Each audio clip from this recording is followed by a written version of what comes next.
Good morning, or good afternoon, or good evening. So today's video is going to be on the straw man. So we're going to be discussing the straw man and what is really the straw man.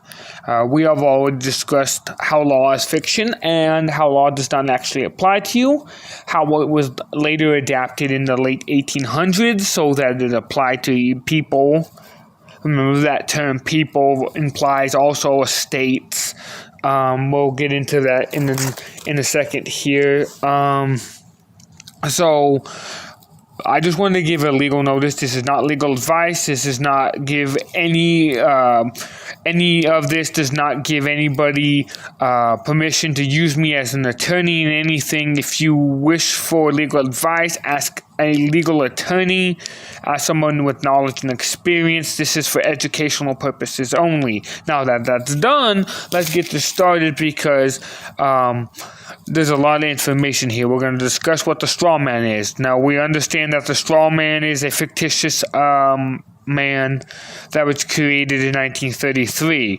What we don't understand is how it was created and why it was created. And nobody ever explains why it was created. Well, I'm going to explain today. So, in 1933, the governors established all the governors of every single state, that includes my state of California, met to discuss the emergency. So, remember, the term emergency can be construed to mean anything. It doesn't really clarify the terms emergency when they use executive orders and stuff like that. Remember, executive orders are unlawful. They exert the power of the Constitution from the people and the Senate to have open and unlawful debate. These should be declared void only in certain circumstances. They should limit the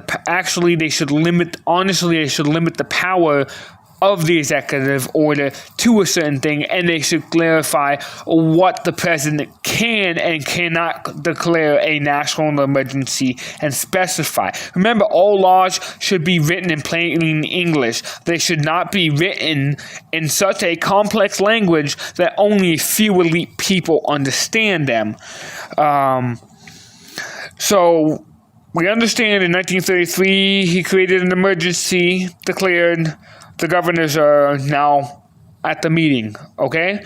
The government was in bankruptcy. Obviously, we went into bankruptcy. Remember, we went into bankruptcy multiple times. 1929, the 1929 crash, the 1933, we actually went bankrupt in 1988 and 2008. So the next one we're not going to be able to do with inflation. So this is key to know how to control the straw man, the real you, the natural man, me, and the straw man. So the bank is in bankruptcy. They can't fund the banks no more. This is actually how banks actually go and become territories. They go bankrupt. The bankroll is nothing. They run out of money. They have to go into debt. They have to sell off dental structures. Remember 12803 and the other one that I read 13. You have to go back to the video on that one. The executive order starting with the 1-3 that I listed on there and have there listed. Please look at that. These sold off our infrastructure, sold off everything. Also, our bonds were pledged off. Birth certificates are considered a pledge. They are considered an obligation. So, I highly recommend people to look up the 80th Congress session, Session 2, Chapter 645, June 5th, 1948. Now, this established obligations. It also establishes amnesty law and establishes terms such as facilities. These are important things to understand. Remember, all the things that I am teaching you is commercial law because we went into commercial law. We obligated all our laws over to commercial. There is no common law. You do not want to go into common law, especially if you know about the judicial canon laws. I'll do another video on that at a later time. judges and how how they can be held liable, how they should be held liable. We'll go into that a little bit later. Actually, on another video. And so the government made pledges to the United States of America Incorporated. Now, remember those United States of America Incorporated I showed you? Well, which United States Incorporated are they now giving money to, right? Which one's now bankrupt and bankrolled? Remember, one hasn't paid its taxes since 1990. Others have not paid its taxes even farther back than that. The pledge was the assets, the people. Remember, if you look up the 80th Congress, Session 2, Chapter 645, June 5th, 1948, you will find that birth certificates, under certificates, includes all certificates, can be construed under the law as a pledge and obligation to the United States. Now, this was necessary to separate the straw man from the living man. You have to also remember that your birth certificate, that all the digits on that card, that does not belong to you. First off, look on the back of your card. It does not belong to you. It belongs to the Social Security Administration. Remember, you are the agent, the registered agent for that card holder.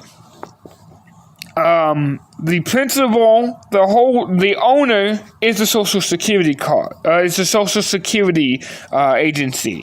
Now, remember, these are legal fictions. These are not real people that are being created. These are being created from paper. And I'll explain here why. The fiction was to be subservient to the government.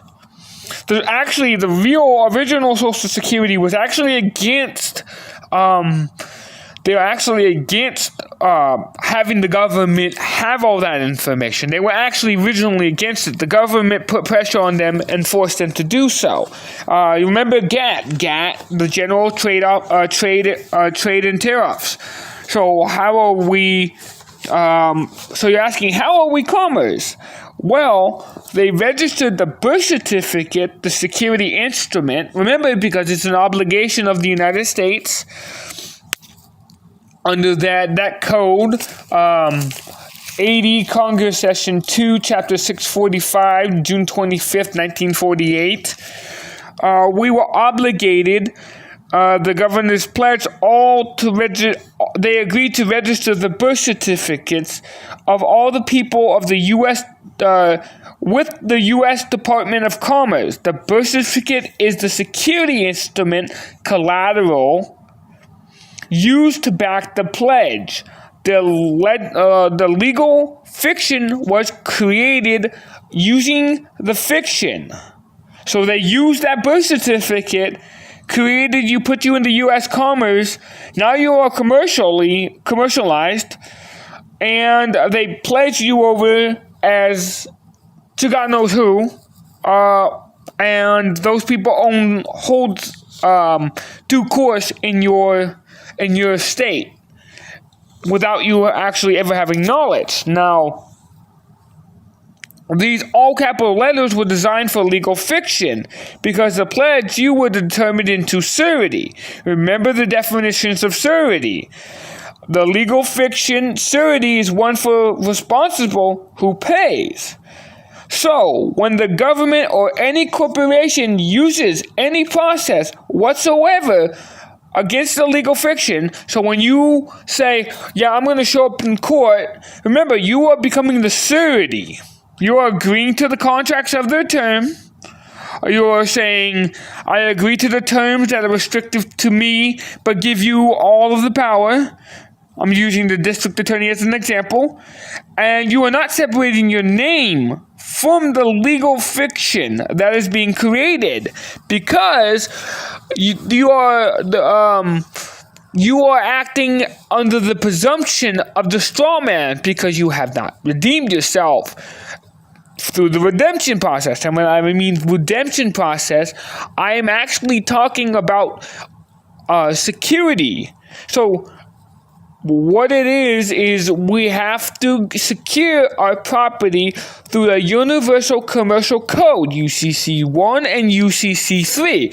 Remember, your name now is under look this up, 15 USC 1127. The definitions include commercial name, trade name, jurisdictic name. These are very important terms.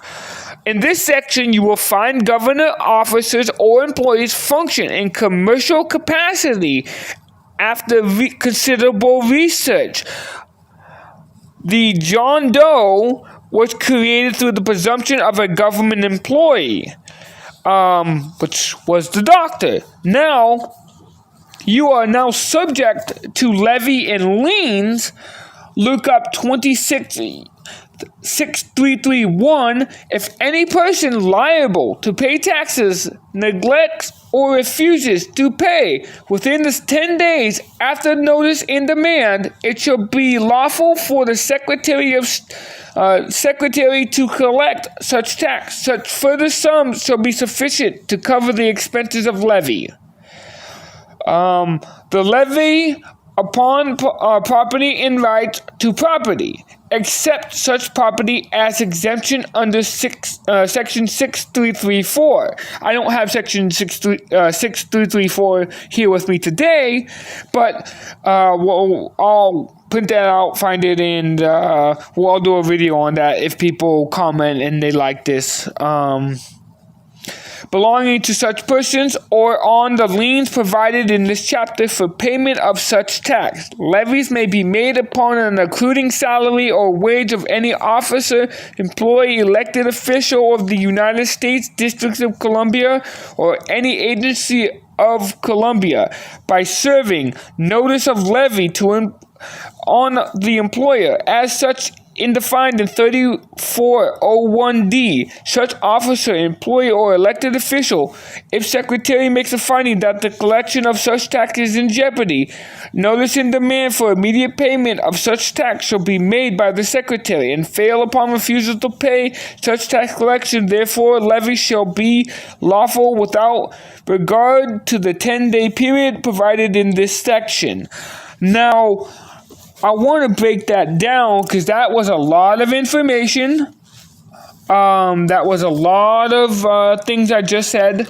My phone actually just clicked and took a picture of me. It doesn't really think I just noticed. But, so, they have the right to levy taxes within 10 days after the notice of demand, and shall be lawful for the secretary to collect such tax. That's if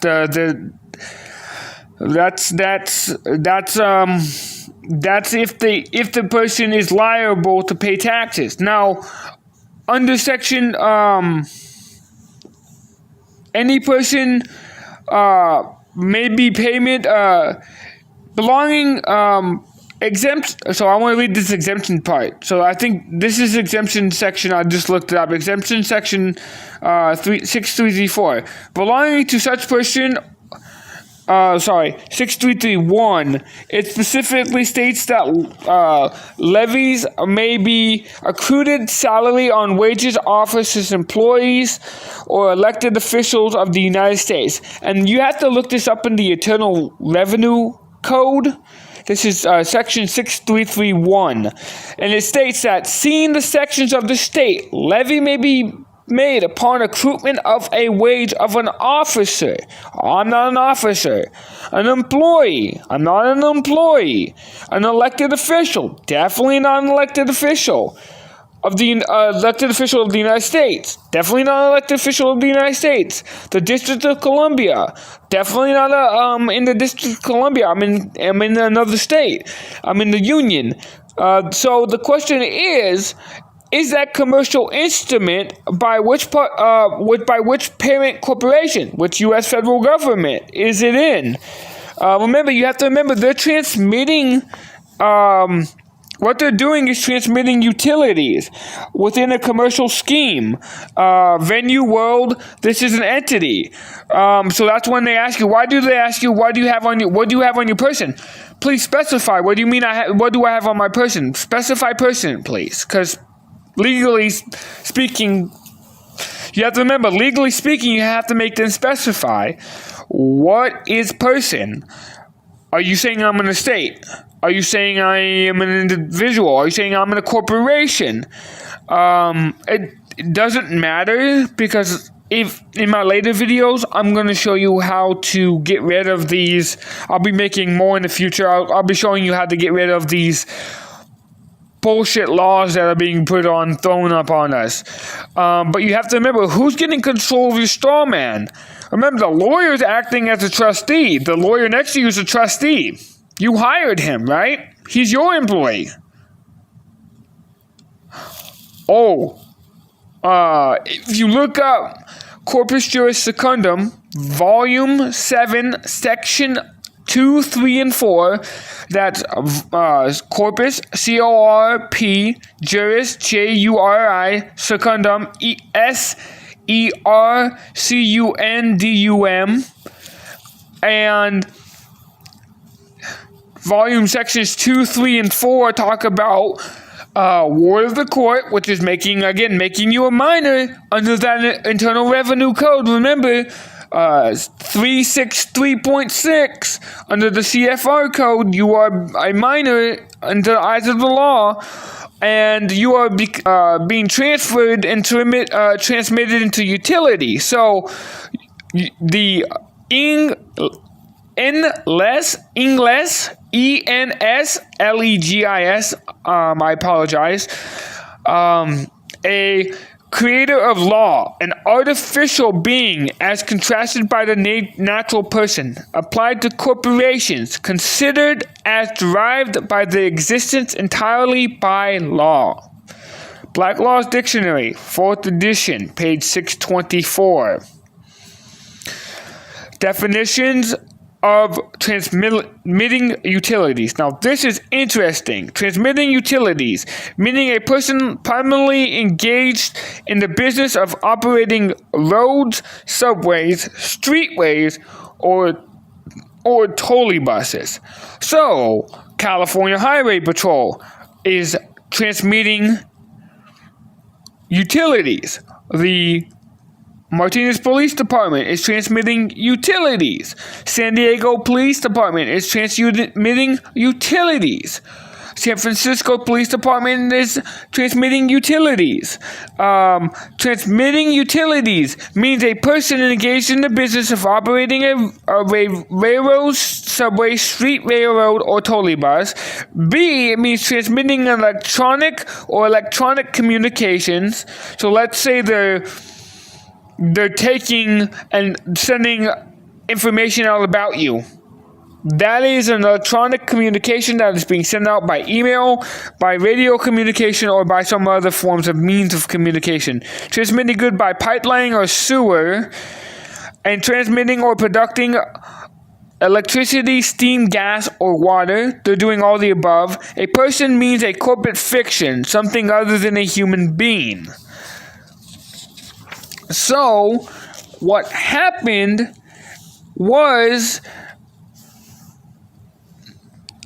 around the time of the United States, the southern states of the American Union, the United States was busy putting their plan into the United States.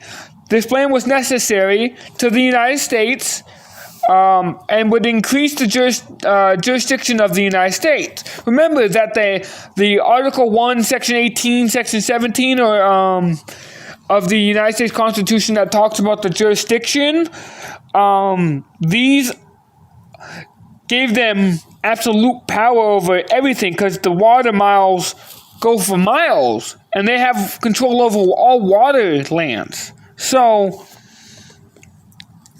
during the 1930s, remember, we went bankrupt. And at that time, the United States, we already talked about, became a debt, an owner of thing, a presumptive by accommodation. to owe a public debt. The United States, the logical thing of the United States was to discharge that debt from the trust fund. There is a way for the United States to get around paying public debts, is to claim that the owner cannot be the owner if he agrees to be an accommodating party for the debtor person. There it is. If the person is truly the principal, they would know how to handle their financial and political affairs unless they have never been taught. If the owner admits by his action out of ignorance he was the accommodating party that has taken the debtor's liability without the consideration in the exchange. Remember, an exchange is the individual who is exchanging one goods or trades for another, commodities. Here lies the fiction again on the debtor's liability without getting considered in the exchange. Here lies the fiction again. The owner of the thing does not have to agree to be the accommodating party for the person to be the debtor. He just has to act like he agrees. There is an easy choice of going to jail or debtor person. He's just going to act like he agrees. That is easy of choice of going to jail or signing for the debtor person, that the presumption that he can be the accommodating party is strong enough that the court can hold the owner liable for the taxing when he actually owns or owes. Debtors may have use of certain things that belong to the creditors. Remember, we're the creditors. Most of the money that is owed to us. Now, the quasi-user, the state, the property, the thing, has discovered who he is in relation to the state corporation based upon the security agreements, which we'll get into later. The owner must notify the Secretary of State and that he's going to handle his own affairs, that he's going to do during the chargeback process. So there is a chargeback process. I will state that, yes, there is a standard for gold. I have recently found an article that JP Morgan is now accepting gold. I have talked with gold exchanges that have given me information regarding gold. Don't recommend gold bars. Recommend silver bars. Silver bullion, gold bullion coins in exchange. They're not being tracked or monitored. Remember, when you file a W-2 or W-4 and a 109, this directly holds you for taxes. You're directly being held for it. Remember, Senate Document 43 of the 73rd Congress, 1933, did declare that ownership of all property is in the state. The individual's so-called ownership is by virtue of government, i.e., law amounts to a mere user only. Remember, it can't be a right if you can take it away.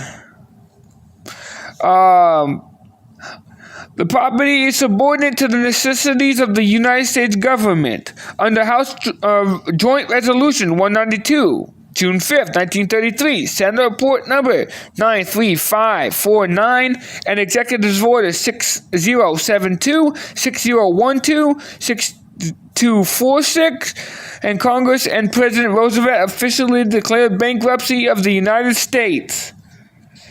Now, what breaks down,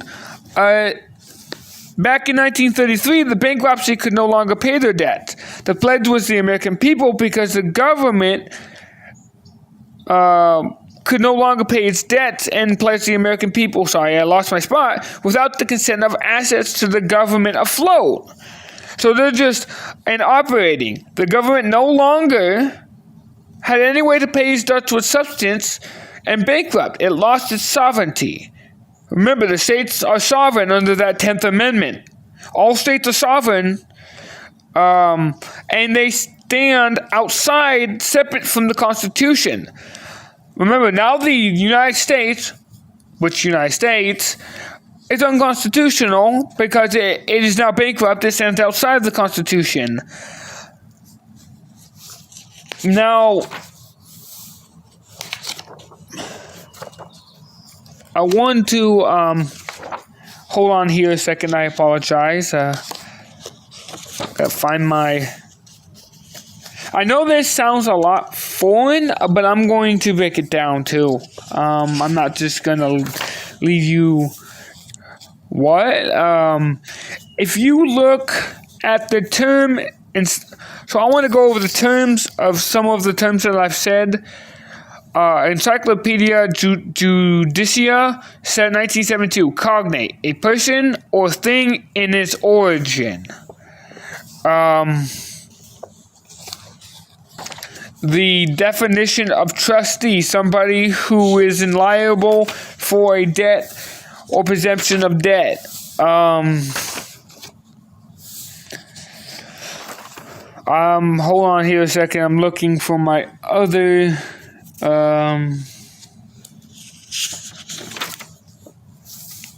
definition of debt.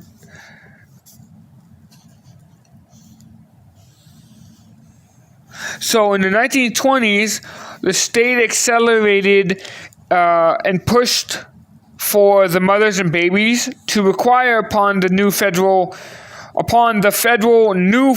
property, the so-called free black slaves, life was good and people were not paying attention to what was happening in the government. The stock market crashed.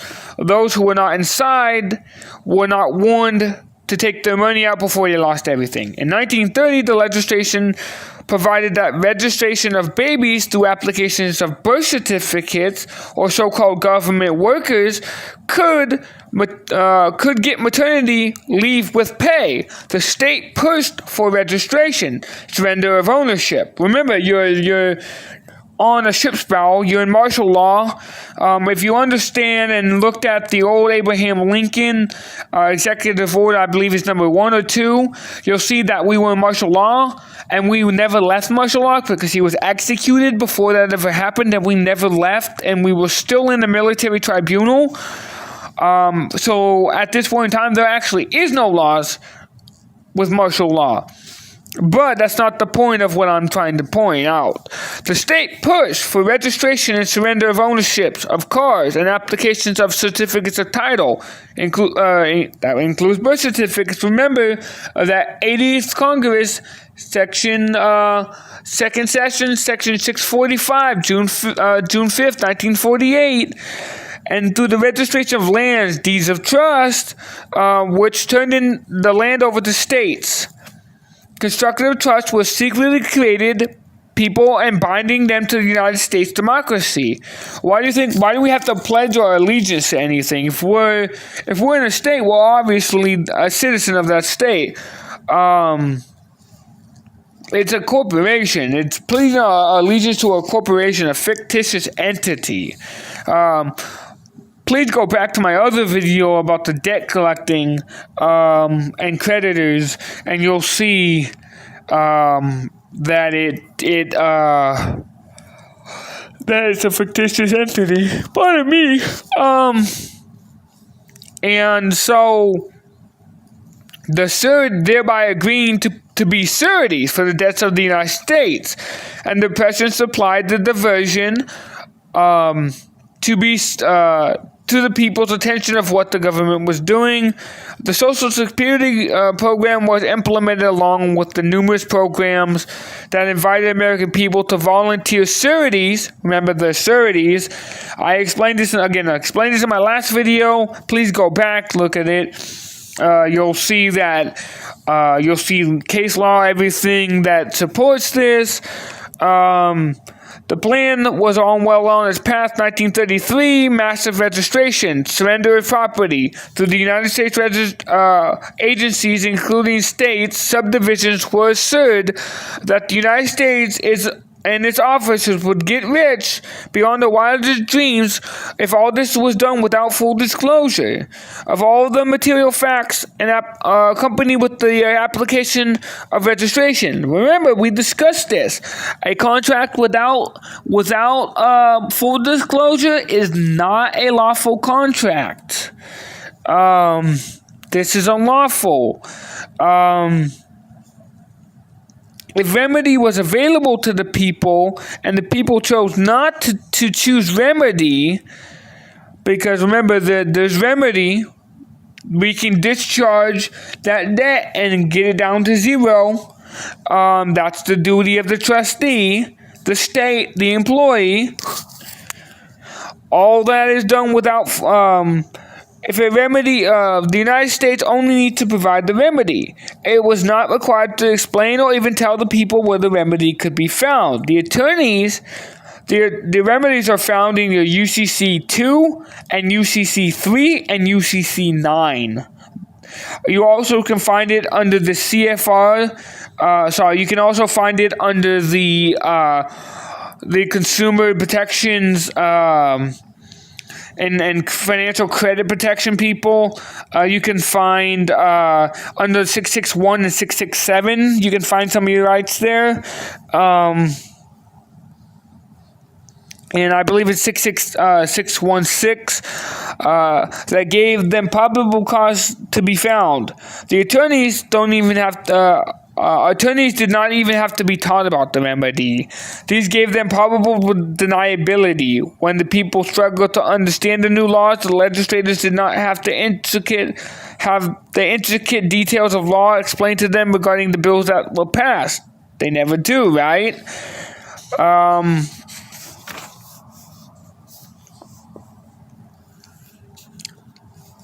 The commercial code is merely... let me start here. With probable deniability, even when the people knew they had remedy and pursued it, the judges, attorneys, and legislators would act like they don't understand your claim. That's what they usually do, right? Requiring public schools and teaching civics, government classes out of approved political correct textbooks. They teach you only agendas what they want you to teach and never teach you about all these things. But in 1933, they put an insurance policy in place with the House Joint Resolution 192 that we discussed, and it promulgated Federal Registry. The executive order issued on April 5th, 1933 paved the way for withdrawal in gold.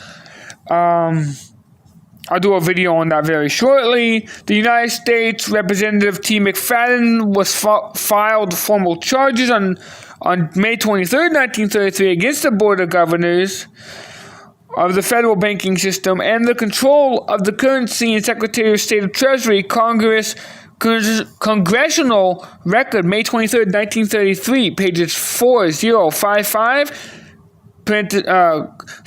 through 4058. HJR passed on 1933.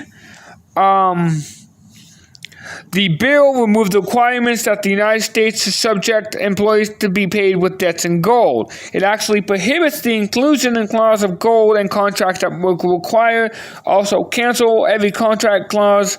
It would require obligations to be paid in gold retroactively. It provides that the United States are subject and cannot use any coin or currency to discharge a public debt as long as it was a normal course of business in the United States for a time.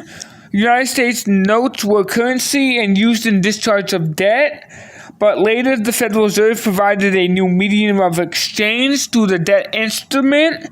Remember, we discussed this. I've shown this through a video already, that the Treasury Department does not have legal tender. They have stated this in their own words, in their own words and own record. It is used to discharge debt. So remember, it's a debt dollar. You can't discharge a debt with debt. in 1950, unless they want to take on your other debt. In 1950, the Uniform Commercial Code was presented to the states as a means of unifying the general acceptance of procedures for handling a new legal system with the dealing of commercial transactions. The fictions, as they thought, were real security instruments, commercial paper contracts, debt instruments were collateral accommodating parties, used instead of money of exchange. The money was disappearing. New money was created. Money of account, bill of exchange, and a uniform system of laws have been put in place, allowing commercial venue, the courts, to uphold security instruments that depended on the commercial financial and basis for compelling of a performance. See tender payment in your state statute. I've showed you my state, California Constitution, Article 2, that talks about the tender of payment. All of it was accomplished in the 1960s. In 1964, most states have adopted the Uniform Commercial Code. The Commercial Code was a mere codification of accepting and requiring procedures of engaging commercial activities must follow. So, when you walk into a court, you are now, remember, on a bow of a ship. You are now acting in a commercial fashion. Your name is being used commercially. Remember, you already are going into court. You're having a proceeding with an unrebutted reception because you didn't even know about it. You weren't even served. You were probably arrested and not be able to even file a rebuttal or a rebuttal of the presumption of what they have. You probably pleaded guilty when you should have asked for more time and for them to supply you with evidence of any conclusive proof that they may have that may show that you have that they have anything on you. You have the right to do so. We discussed already that under the 1272 and 73, they must have a letter of acceptance, they must have an oath of office, and they must have a bond. But the security instruments were placed as collateral debt in exchange of accommodating parties. They could be used instead of money. Money of exchange, money was disappearing. New money was being created. Money of account.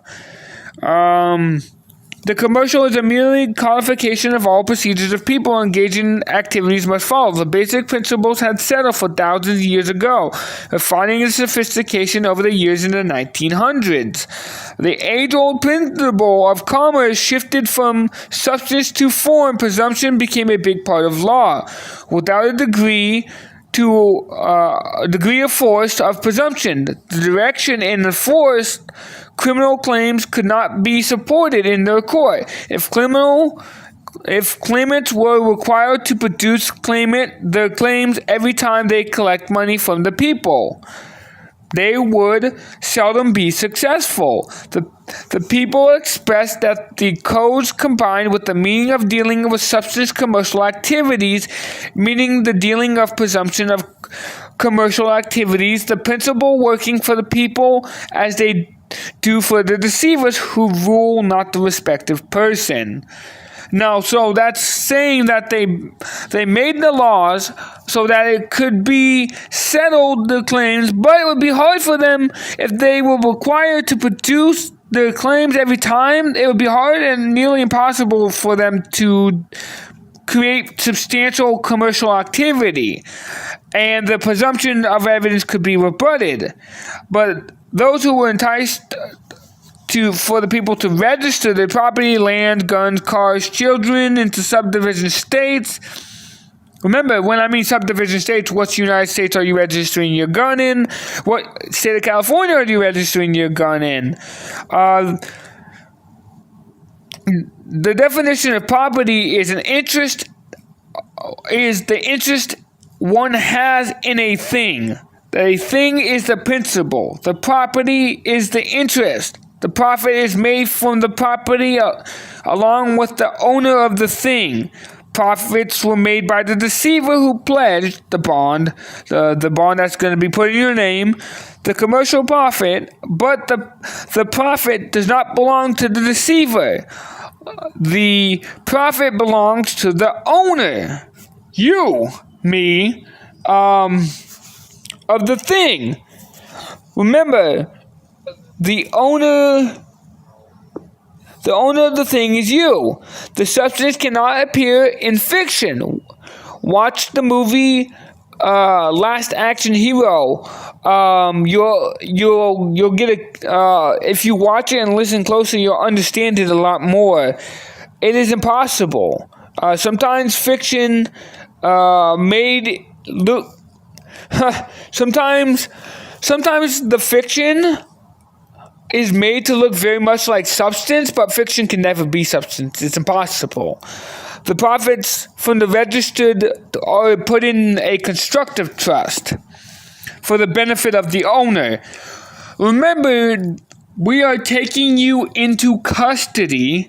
Look up the term custody. In your state, look up the term custody, what it means legally. And we are holding you now under the care of the custodian, terms you need to know, of the sheriff's department. Well, by what authority?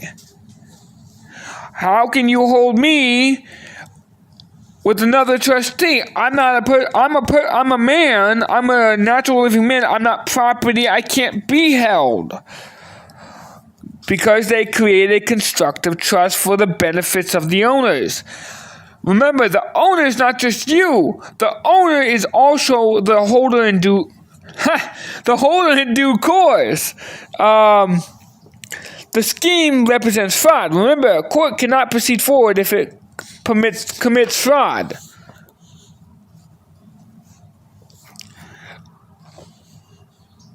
Now, if the United States has a goal, the United States can pay the bill from the trust account to fund or a financial ledger.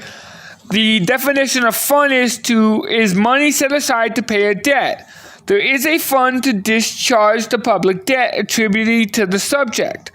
But ultimately, the accommodating party, the American people, us, the national debt is who the money is owed to. And now you understand how we are registered. You understand how we are registered as commercial entities.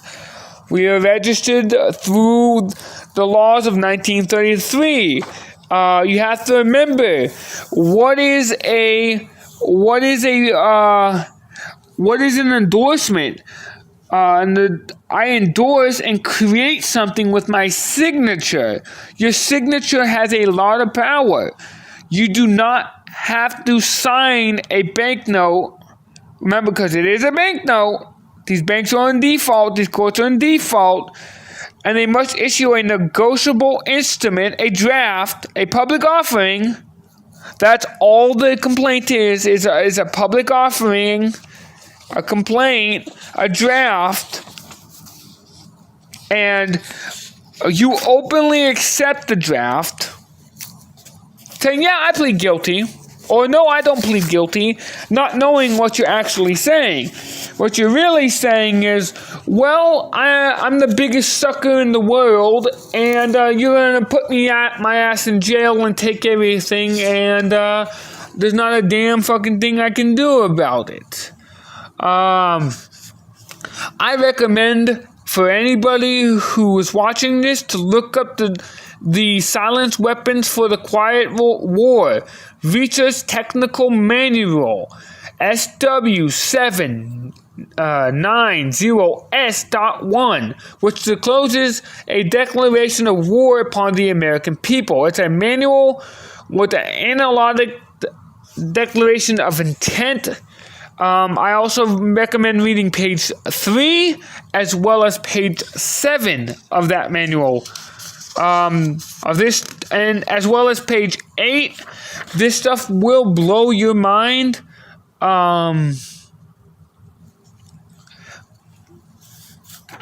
please remember that when your mom signed the signature, it should have been your dad signing the signature because your dad's the executor.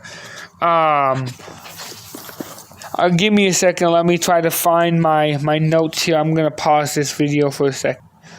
And we're back. In 1913, the United States, remember in 1913, the United States added private laws. So there's not just public laws, there's private laws and public laws. For most people who do not know that. Most people who are now just watching this are realizing, well, if I can't be taxed and I'm not subject to tax, how am I being held liable? Well, in 1913, they created these private laws and subjected us to the so-called free slaves from the Civil War. We discussed that and how the King of England duped us and we're still English citizens. So after that, in 1870, they created the 15th Amendment, which subjected citizens to apply for marriage, registry, a birth certificate, death certificates, requiring was all an application. Benefits came with new citizenships, but with these benefits came duties and responsibilities and liabilities. They regulated by the Registry for the District of Columbia. Edward Manhouse is attributed to the very detailed plans to impetulated to enslave the American people. That's IMPLEMPENTED. If anybody can pronounce that, if I'm pronouncing that wrong, I apologize. The 13th Amendment in 1865 opened the way for for us to voluntarily open for slavery. It was not really clear what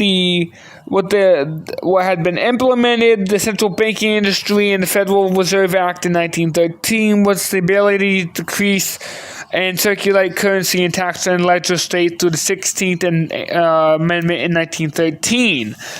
Support for the presumption of the American people had volunteered in the position of the United States democracy in 17th Amendment in 1913. The passing was provided by the courts by the British Crown in creation with the American Bar Association in 1913, right?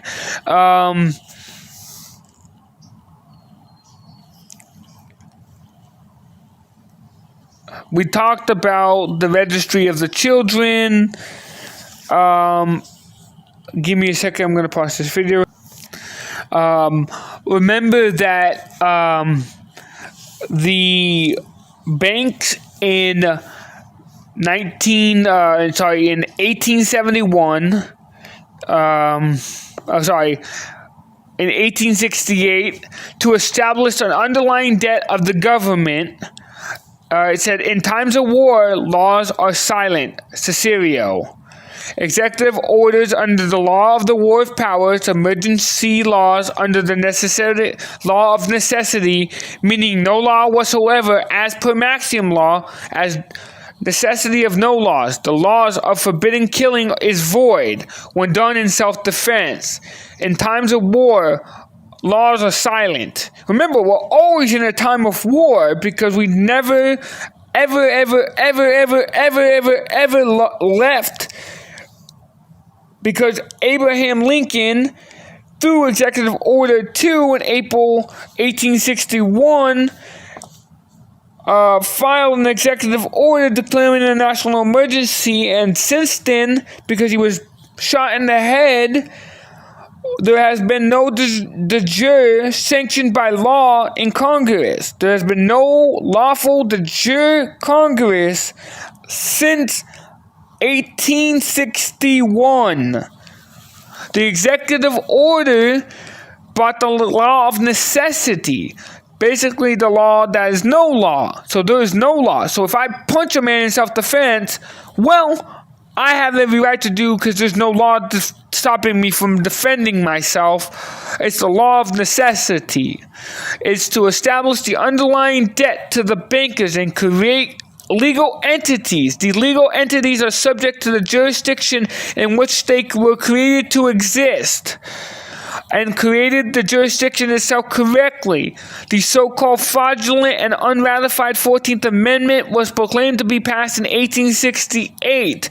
This was a Cestui trust operated in the laws, incorporated in a military, private, international, commercial, de facto, jurisdictional, created by the and belonging to money power existing within the emergencies of the War Power Act.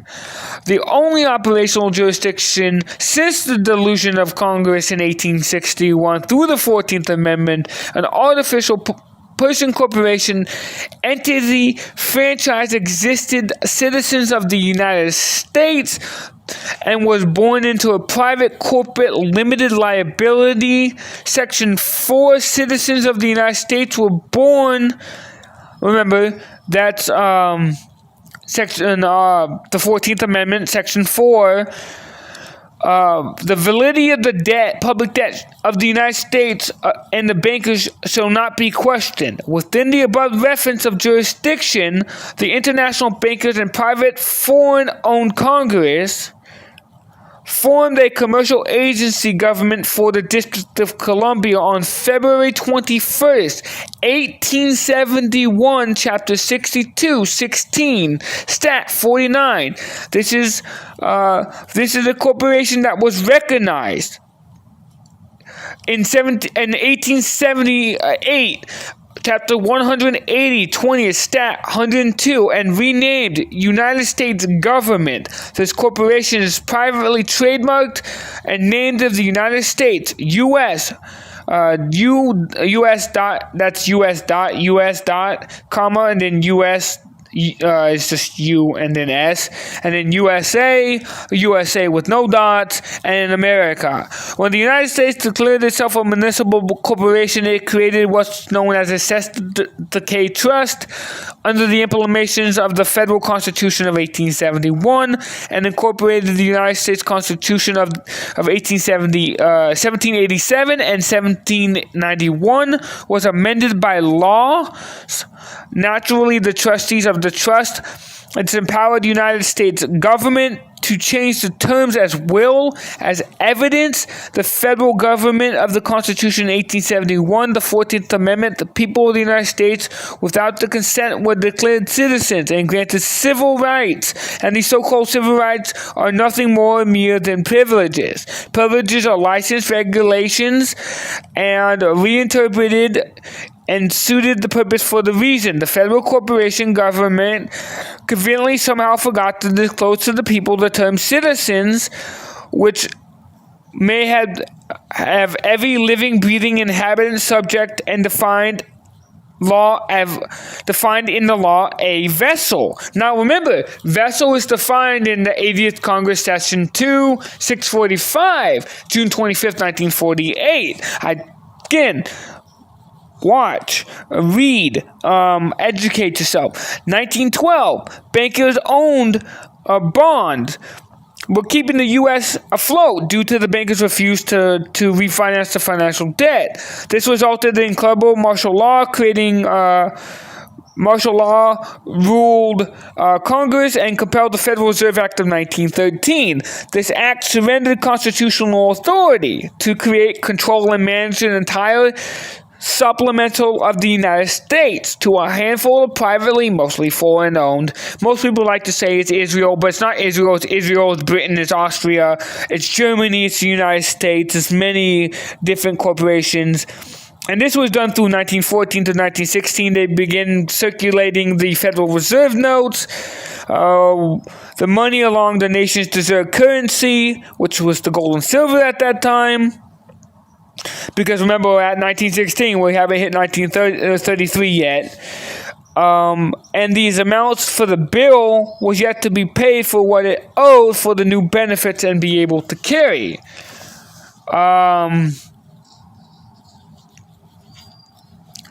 The paid interest of the Federal Reserve Corporation in gold, the U.S. Treasury became progressively depleted in gold. America's certificate, coins, and bullion were continually shipped off in coffers to various European banks and power elites. In 1933, the treasury was drained and the debt was larger than ever, traditionally known as insolvency. Insolvency is when you owe more money than you're actually worth. That's when President Roosevelt declared bankruptcy, and that we became property. Under the Senate Document 43 of the 73rd Congress First Session, we were property and owned.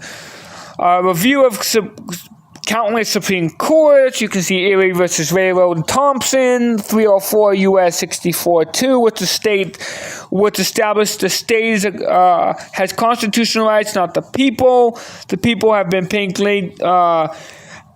pledged to bankruptcy in 1933. The federal law administered in the United States is a private commercial law of creditors that is due to bankruptcy. Every citizen of the United States is pledged, and an asset is supported. Bankruptcy must support the insurance premiums on the underwriting necessary, the bankrupt government, and the operations under Chapters 2 of bankruptcy reorganization. And upon declaring that the operation function through only corporate colored state, all capital letter names, has no access to the sovereignty, substance, or rights in standing to law. The Supreme Court has held that the general universe common law no longer accessible in operation to the federal courts based on 1933 bankruptcy. And give me a second, I'm going to pause again. So remember that all commerce will be regulated through contract through British attorneys only, known as esquires. The condition of concession still exists today. No attorneys or lawyers in the United States of America have ever been licensed to practice law.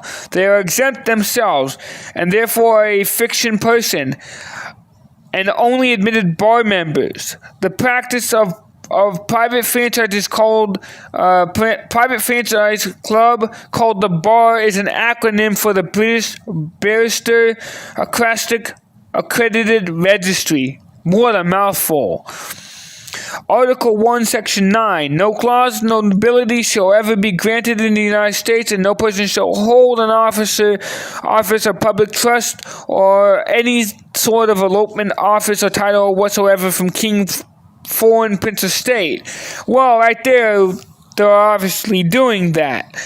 And you have to remember, what is a judge calling themselves? Honor, your honor.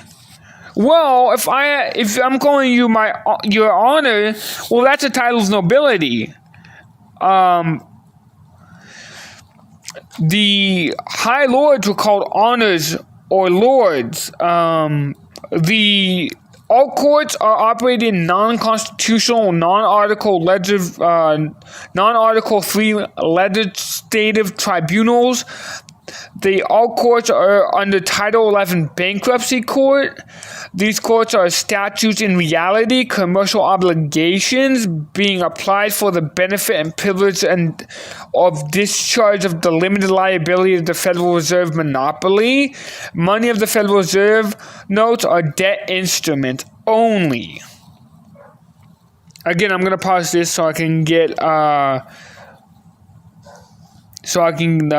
to my spot here again. I want to read more, so give me a second. I want to read USC 3-419, instrument signed for a common accommodation. If an instrument is issued for the value of the benefit of an instrument of a common party, another instrument and another party to an instrument, another party to the instrument accommodating party, signing the instrument for the purpose of incurring liability on the instrument without being directly the beneficiary of the value given for the instrument. The instrument is signed by the accommodating party for the accommodated. So remember, if you sign that, you become the debtor when they're actually the debtor. An accommodating party can The accommodating party may sign the instrument as the maker, the drawer, the acceptor, the endorser, and the subject to subsection D, and is obligated to pay the instrument in the capacity for which the accommodating party signs. The obligation of the accommodating party is enforced, notwithstanding by any statutes of fraud or whether the accommodating party receives any consideration for the accommodation. The obligation, subsection D, the obligation is of the instrument in the capacity in which the accommodation signs. You are signing as a debtor. You are not signing as the beneficiary.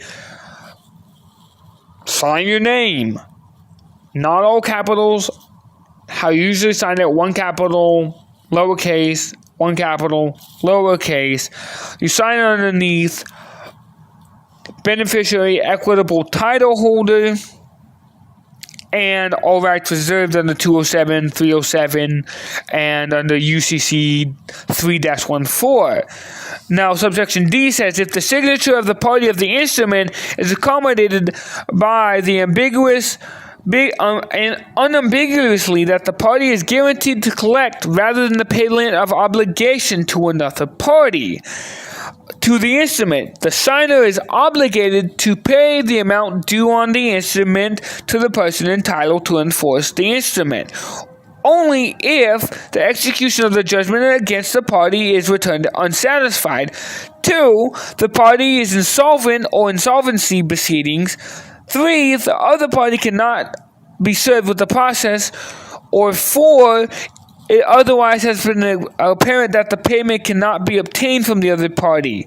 The accommodating party who pays the instrument is entitled to reimbursement for the accommodation and is entitled to enforce the instrument against the accommodating party, and that's what they're doing. They're enforcing an instrument on you as the accommodating party because you have not rebutted statements and not taken your position as the individual who is the beneficiary, equitable title holder of the estate.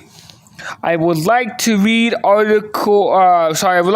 Uniform Commercial Code 10.104. This article on documents Title 7, Article 7 does not repeal, modify, prescribing the forms of content of the title or services of facility appointed to the bailee. Remember, we are the bailer, the bailee, we are the creditor. Business in respect to specifically dealt with within here. Otherwise complies with the definitions of title sections 101-201 amended. B. The as used resolution. The term obligation means the obligation including every obligation of the United States. Remember, that's defined under the 80th Congress Session 2, 645, June 25th, 1948.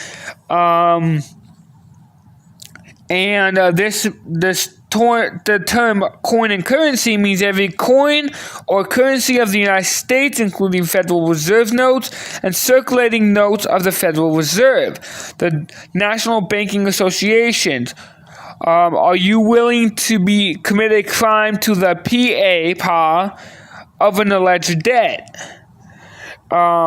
So I'm going to explain some commercial crimes, some forms of commercial crimes that are federal and state under the 27 CFR 72.11.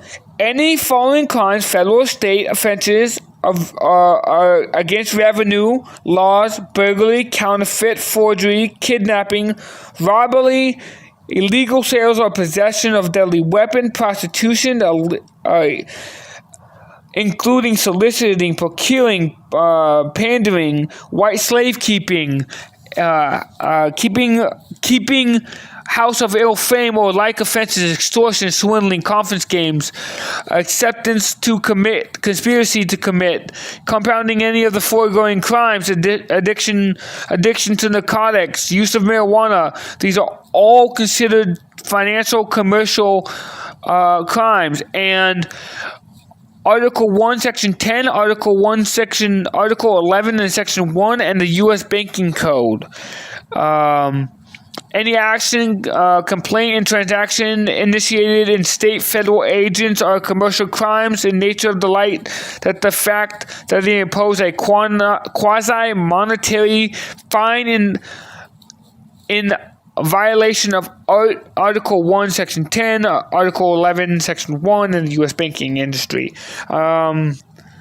So let's look up Amendment 14, Section 1. All persons born and naturalized in the United States are subject to the jurisdiction thereof and are citizens of the United States.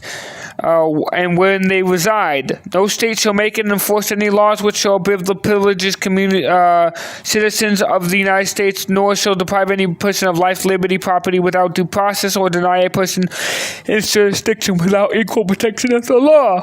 Now, let's look at the term United States.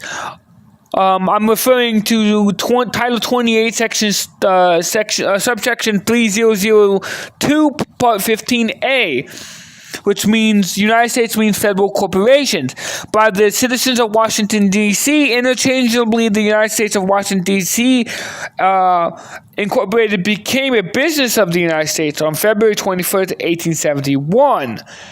Via the last page of the 14-page document, when at the same time the corporation was declaring themselves to be the owner and successor of all corporations, all properties, of all said properties and corporations, and everything and all your stuff. Notice that the crimes under federal regulations 27-72.11, whether state or federal or commercial crimes, every one of them because of the corporate person within the meaning of the 14th Amendment. So you are considered an entity till you claim your straw man. Many people have argued that the United States is not lawful. The 14th Amendment, I mean. The 14th Amendment is not lawful. Of course, Congress knows it's fraud. March 8th, 1957, Memorial to Congress, 14th and 15th Amendment to the United States Constitution were declared void. Every member of the Congress got a copy of November 26, 2008 CRS report for Congress, 5 of which the CSR two top paragraphs 12, which made it clear executive orders 6 ordered the 14th Amendment ratified. Executive Order 7 ordered the 14th Amendment lawfully and published. Now, where's the written letter of the Constitution lawfully to ratify the amendment of the Constitution with the executive order? These two are not even executive orders. What they were presidential proclamations, Presidential Proclamation 11 and Presidential Proclamation 13. These were actually created they created 2 fake executive orders that were booked and paged as proclamations. Andrew Jackson, the president of the 14th Amendment, stated that it was a de facto government which did it. The de facto meaning one that maintains itself in the display of force against the will and rights of legal government, and is successful, at least temporarily, in overturning the institution of the rightful legal government by setting its own laws in lieu thereof. Wortham versus Walker, 133 Texas 255, 128 SW 2D 1131145. Again, the United States have created its own private government. 14th Amendment. Liability, subordinates, interference, obedience towards government, or to be affected, provided that the provided answer for the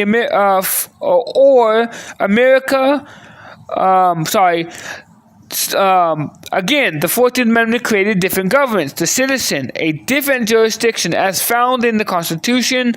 Corporate authorities, we've covered that.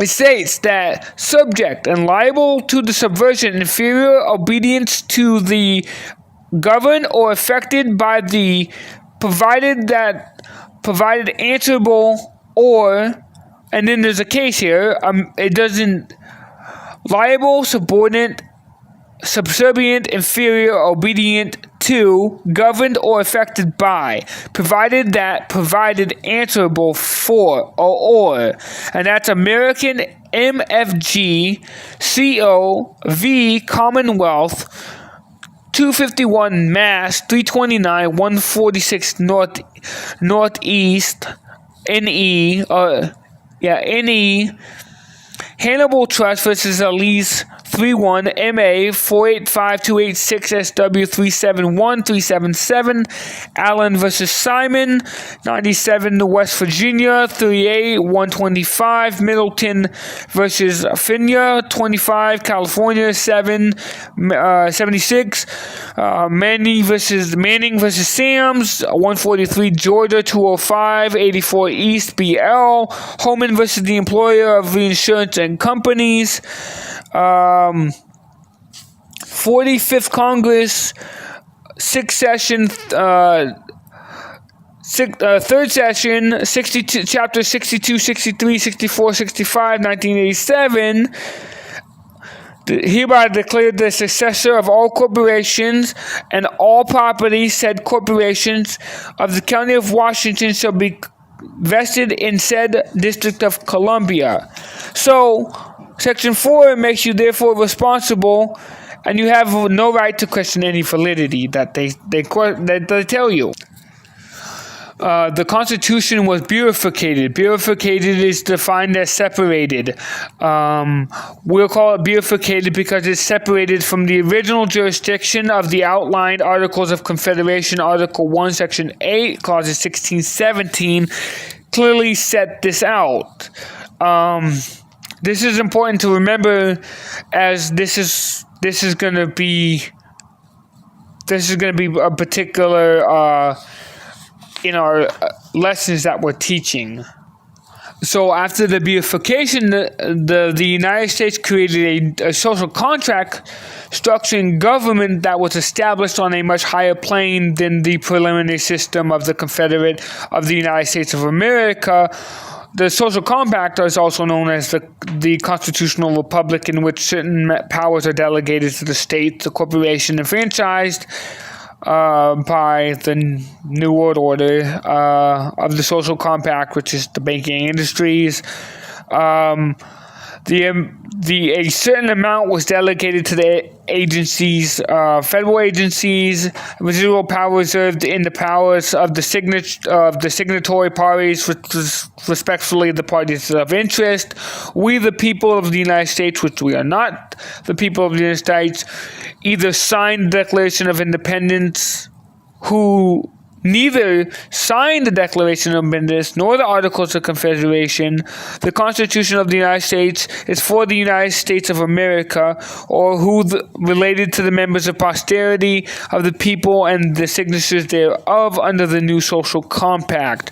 We, the people of the United States, under the new social compact, representative, we, the people of the United States, by the way, agency representing, remember the term agency, representing the United States, assembled enumerated powers delegated by the social compact known as the Constitution of the United States.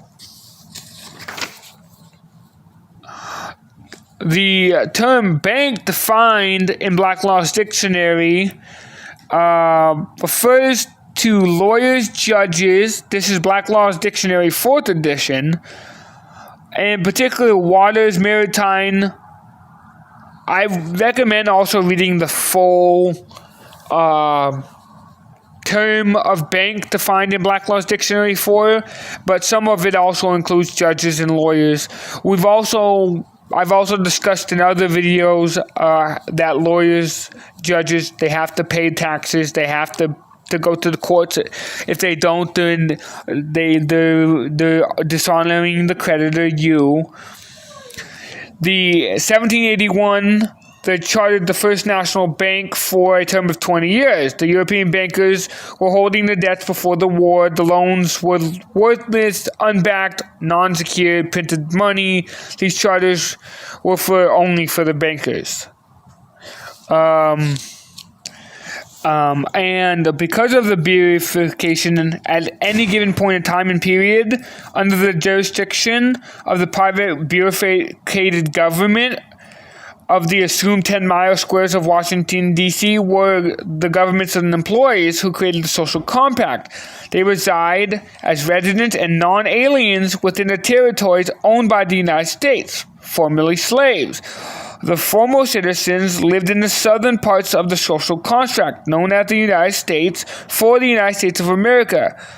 Captured became 14th Amendment citizens by martial law, and by the 15th Amendment. The remaining compact of people, prosperity related to,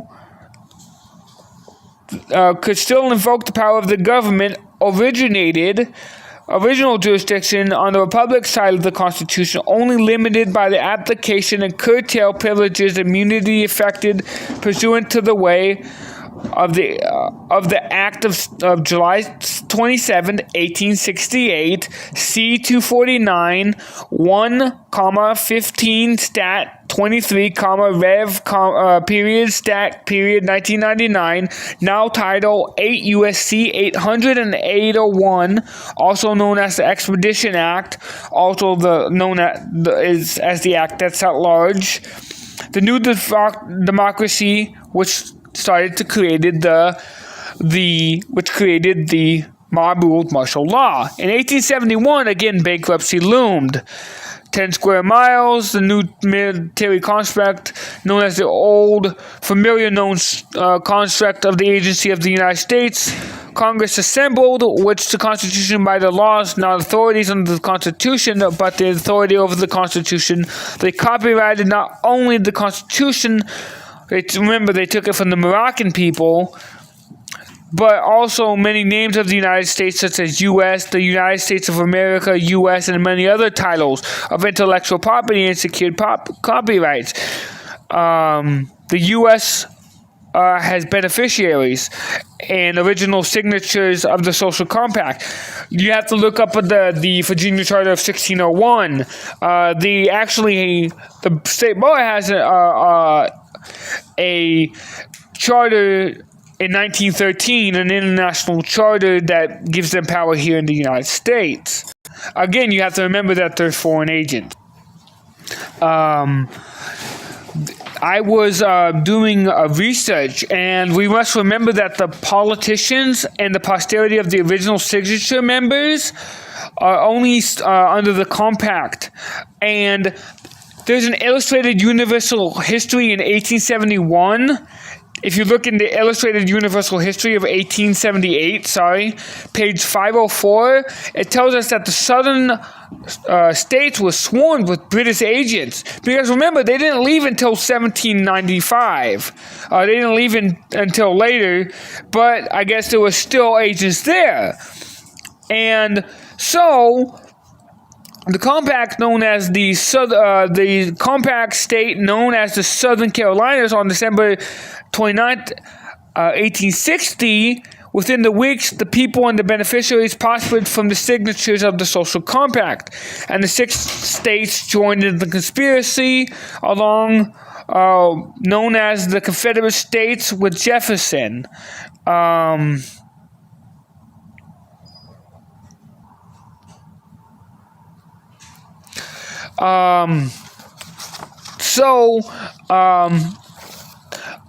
As I was stating, you have to remember that it's for posterity only. Signature members are under the compact only. The United States Constitution is assuming 10 square miles. You have to remember that during the Civil War, during Abraham Lincoln, the Social Compact, we were being funded by both. Remember, in 1795, we didn't have agents leave until 1795. And the illustrated history, University History in 1878, page 504, states that the southern states were swarmed with British agents who conspired with local politicians to work in the best interest of the social compact known as the United States. This was shown with propaganda, and an open rebellion resulted in secession of the compact state known as Southern Carolina on December 29, 1860. Within weeks, the beneficiary prosperity of the original signatory of the social compact of the 6 states joined the conspiracy, and they joined in with the Confederate and became known as the Social Compact of the Confederate Americas with Jefferson Davis as president. Now, shortly thereafter, in March 4th, 1862, Lincoln ordered a blockade of all the southern ports pouring in from Europe. The official date started the Civil War was given 1861 when Fort Summers in South Carolina was bombarded, but it was obviously that it began much earlier than that. In 1861, the European troops, British, French, Spanish, poured into Mexico in defiance of the Monroe Doctrine. This was a widespread European aid to the Confederacy, strongly indicating that the Crown was preparing to enter the war and look for the North, and the future of the Union was bleak indeed. Remember, he funded both sides, so he could, whoever he wanted to win. Abraham Lincoln actually went to the Crown, the perennial enemy of the United States, and the envelope that he sent to Cesar Alexander II postulated, it had been postulated that he weighed the unopened in his hand, and before he even opened the known of the contents, we granted any request it may contain. Unannounced, the fleet Limbisky steamed into the harbor on September 24, 1863.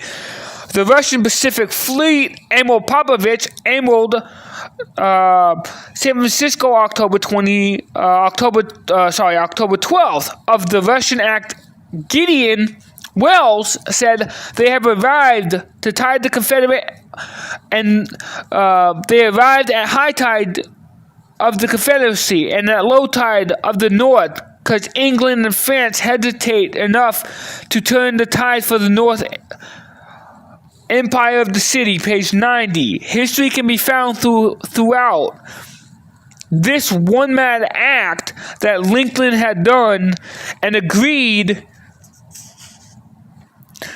He was later killed. You have to remember, he was later killed, and the reason he was later killed is because he was trying to change the banking industry through the Greenbacks Initiative. Because remember, we haven't gone bankruptcy yet because we're still in the 1800s, but due to the fact that Abraham Lincoln signed an agreement, the Virginia Charter of 1601, along with other agreements, he had turned us now into debtors at the will of the British government. You have to remember that the British is also owned by the Vatican, and the Vatican owns and claims that they claim everything. Remember, this federal corporation under the Title 28, Section 3025, Section A, and then Title Sections 3025, Chapters 176.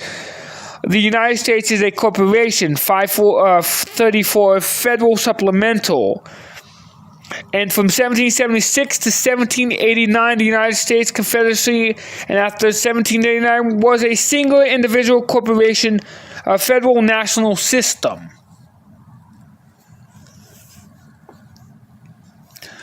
And you have to remember that the Constitution only has it's copyrighted, that we have no rights to the Constitution. The Bill of Rights left at this point in 2009, 4 amendments, 13th, 14th, and 15th and 16th. These courts required to take cognizance of any people appearing in court except those operating in international public order by the way of supreme law of the land, treaty, within the frameworks of the social compact, Okamura versus an Anderson. That's KIYOKURA versus ACHESON 99 Federal Supplemental 5887 D of Hawaii 1951. You have to remember that there is no public courts, that the Congress in 1766, the Senate Bill 94-201 and 94-381. From this point forward, the officers of the courts can construe the laws to mean anything that they choose them to mean. See Dinette versus Turner, 439 PRPTS 266 1968, and Utah versus Phillips and Republica versus Swears. So now you have an illegal entity acting in the capacity for you in the fact of a corporate United States upon an agreement of a social compact. But how did this social compact come to be? First, you can find the Senate Bill 94-201 and 94-381, where I stated that they could do this, on page 25 of that document.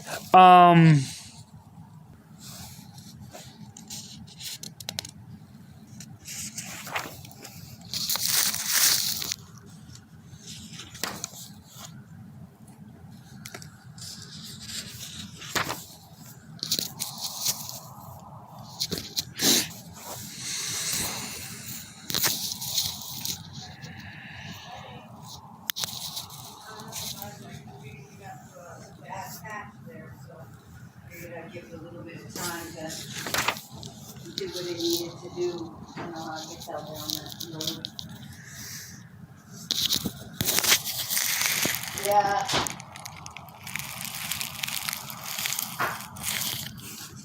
Well, yeah, it was. So that's what I was saying. I don't know how to get that